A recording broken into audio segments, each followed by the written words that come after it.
Numpak motor ora tekan-tekan. Nah, begitu tekan langsung kelekaran. Orang kadang bisa memperkirakan, tapi tidak selalu sesuai kenyataan.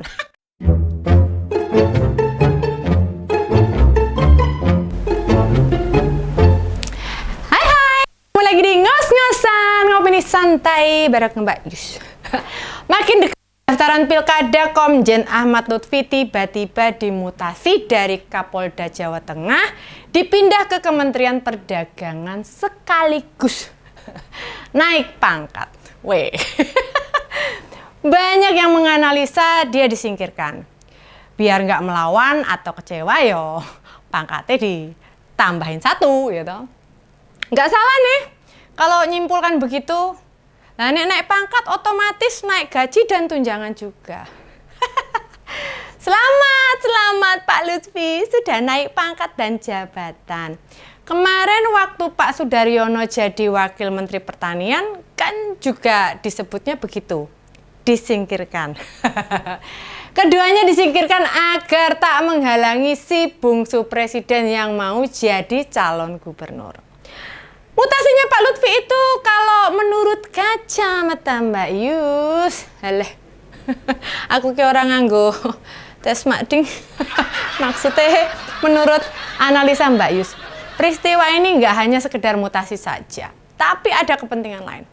Ada udang di balik bakwan, jadi bakwan udang. Enak. Kesimpulannya ada maksud tersembunyi yang jadi sajian nan lazis. Sobat-sobat ngosernya Mbak Yus sudah tahu kan, minggu kemarin Pak Lutfi dimutasi. Terus Senin 4 hari lalu dilantik sekaligus serah terima jabatan ke Kapolda yang baru. Ada yang bingung nggak? Katanya mau nyalon gubernur Jawa Tengah tapi kok malah nggak di Jawa Tengah lagi. Malah dimutasi ke Kementerian Perdagangan. Apa Pak Lutfi nggak jadi nyalon? Mau Mbak? Nyalon bareng Mbak Yus? Jangan bingung lagi, hampir Mbak Yus pastikan positif nyalon. Genah banget. Lalu Pak Lutfi itu jagoannya Pak Jokowi. Persiapannya sudah lama. Berkunjung ke sana kemari masang baliho, gitu, spanduk, rontek, gitu. Buat kelompok relawan di berbagai daerah. Masa nggak jadi ikut Pilgub Jateng? Jangan dong. Politik sekarang memang bisa semacam tarian atau dansa, gitu. Paling pasti menggambarkan Pak Lutfi kayak tari poco-poco ya, tau, maju mundur ya, tau, maju gitu, tau, ya gini, ya, tau. Siapa yang paling pintar tari poco-poco lah ya, tau, besok ngajarin Mbak Yus ya. Kita terusin lagi. Sebagai anggota TNI dan Polri, kalau mau mencalonkan diri atau ikut dalam pilkada serentak, gelem ra gelem yo harus mundur dari keanggotaan. Ini harga mati. Tidak bisa ditawar-tawar lagi. Pada roti tawar. Memangnya Lombok wae dinyang ditawar ya toh. Nah, oh iya ning kene Lombok ramuk rasane sing pedes. Regane melu pedes. Wis 100.000 sekilo. Wah, wis mumet ki Mbak Yus ki. Nah, malah kesana-sana. Nah, baliknya soal jabatan anggota Polri. Mereka melepas jabatannya ya kan. Aturan ini ada di pasal 7 ayat 2, yaitu huruf T garing Undang-Undang Nomor 10 tahun 2016 tentang Pilkada. Kenapa kudu mundur? Soalnya seorang pegawai yang digaji dari APBN tidak boleh nerima gaji double dari APBN atau APBD. Gitu ya ngoser, udah ngerti kan? Nah, gaji kepala daerah kan ya dari negara. Dan aturan itu nggak hanya buat aparat, namun termasuk ASN, pegawai BUMN, komisaris, wong kejaksaan, para hakim, yes, intinya yang digaji negara lah gitu loh, yes, etc. lah, dan lain-lain. Bahkan kepala desa pun ya juga harus mundur gitu, nek mau pilkada. Selain aturan dalam Undang-Undang Pilkada diperkuat dengan aturan internal Polri sendiri. Undang-Undang Nomor 2 Tahun 2022 tentang Kepolisian Negara Republik Indonesia Pasal 28. Nah, intinya di situ adalah kepolisian bersikap netral dalam kehidupan politik dan tidak melibatkan diri pada kegiatan politik praktis. Sedang selama masih jadi polisi maupun TNI ya nggak boleh milih, apalagi dipilih. Anak keluarganya boleh milih dan boleh nyalon. Yuk nyalon bareng Mbak Yus. Bu Lutfi kalau mau ikut pilkada ya nggak dilarang loh Bu. Gitu. Nggak hanya nyalon pilkada, nyalon mau bleaching, cutting, coloring ya boleh. Di dalam hitung-hitungannya Mbak Yus, Pak Lutfi akan daftar bulan depan didampingi putra presiden sebagai wakil gubernur. Ngomong putra presidennya nganti belibet.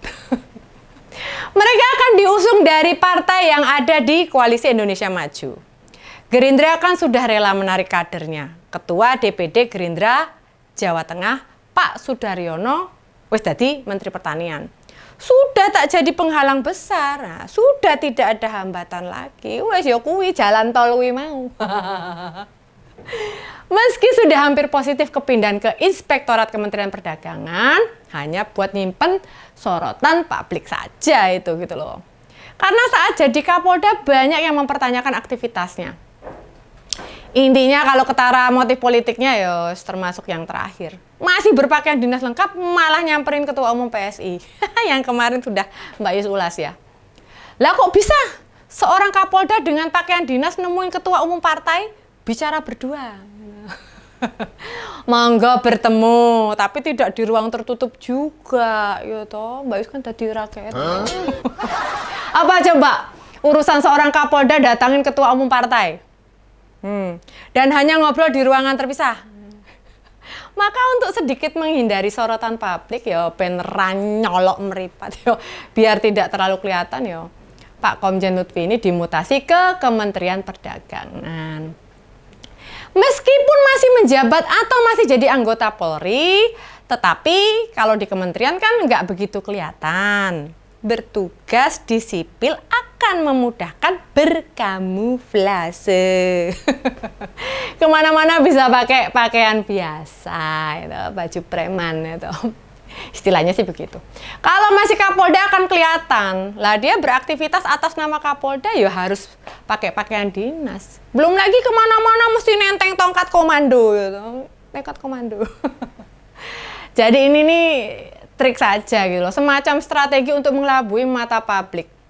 Ya pastinya di kementerian kan nggak kelihatan kalau kesana kesini muter ya, atau dengan berdalih dinas, tapi sekalian sosialisasi, promosi dirinya, begitu. Pakai batik, baju koko, kemeja lengan panjang, ya nggak akan ketahuan bila dia polisi gitu loh, ya kan? Oh ya coba kita amati bersama, terutama wong Jawa Tengah. Apakah baliho Pak Lutfi yang pakai pakaian dinas akan banyak diturunkan? Diganti dengan pakaian biasa? Ayo. Nek iya, berarti makin positif. Genah maju pilgub. Tapi bila diturunkan, nggak diganti yang baru atau balihonya makin berkurang, ya positif melebu kotak, ya toh, bakal ditarungkan di pilkada. Tugas di Inspektorat Jenderal di Kementerian Perdagangan akan memberikan peluang besar untuk turun ke bawah. Kan tugasnya mengawasi, memonitoring, cek program Kemendak bagaimana. Dan ini akan menguntungkan Pak Lutfi. Coba diteni saja, amati, nanti akan banyak turunnya tuh ke Jateng. Kita buktikan sama-sama ya toh. Nggak selalu benar ini omongannya Mbak Yus ya toh, ya bisa salah juga. Namanya juga ya Ane Yusi. Maksudnya Ane Yusi, analisa Ane Yusi. Mbak Yus, mau bagaimanapun penugasan baru Pak Komjen Lutfi di Kemendak sulit tidak dikaitkan dari kontestasi November nanti. Wong dia orang dekat Pak Presiden dan juga dalam beberapa survei elektabilitasnya menjanjikan.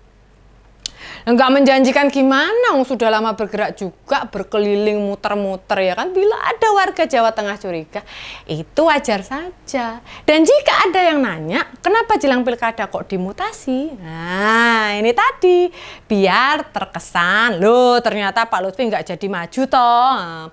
Wes dipindah ke Jakarta, wes gak megang daerah lagi. Nanti calon gubernurnya Kaisang, gitu. Ya nggak parah ngoser.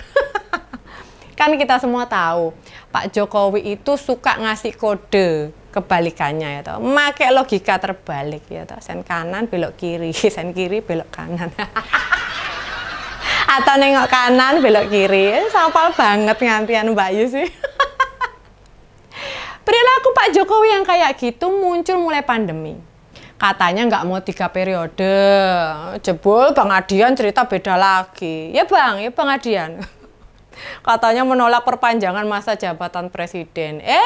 Yang tersebar kebalikannya. Nah, soal Pak Lutfi ini terkesan masuk kandang, tidak diajukan. Ning percayalah, di akhir Agustus nanti dia akan datang ke KPU Jawa Tengah bersama Ketua Umum PSI, jadi pasangan calon gubernur dan wakil gubernur. Jika salah prediksi ya tak persembahkan aja pantun buat para ngoser semua ya toh. Numpak motor ora tekan-tekan, nah, begitu tekan langsung kelekaran. Orang kadang bisa memperkirakan, tapi tidak selalu sesuai kenyataan. Ya segitulah pokoknya. Untuk para ngoser yang mau memesan kaos ngos-ngosannya Mbak Yus bisa lihat nomor yang tertera di bawah, oke? Segitu ngos-ngosan ngopini santai bareng Mbak Yus, kita ketemu lagi di ngos-ngosan selanjutnya. Bye-bye!